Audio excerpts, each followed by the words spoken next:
تمكن أفراد الفرقة الإقليمية للدرك الوطني بعين طايا من الإطاحة بعصابة إجرامية تقوم بالسرقة من خلال الاعتداء على ممتلكات سواق سيارات نقل الأشخاص المرخصة والغير مرخصة عن طريق التهديد بواسطة سلاح أبيض سكين. بعد شكاوي وردت إلى مقر الفرقة في هذا الشأن، تم وضع خطة أمنية محكمة مكنت من توقيف 3 أشخاص مشتبه فيهم، من بينهم امرأة وحد سلاح أبيض كان يستعمل في عمليات التهديد والاعتداء في ظرف وجيز.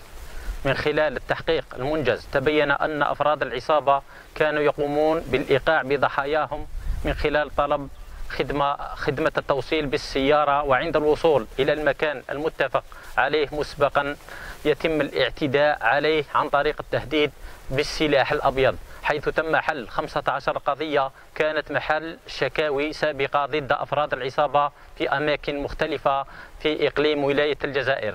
بعد استيفاء جميع الإجراءات القانونية سيتم تقديم الموقوفين أمام الجهات القضائية المختصة.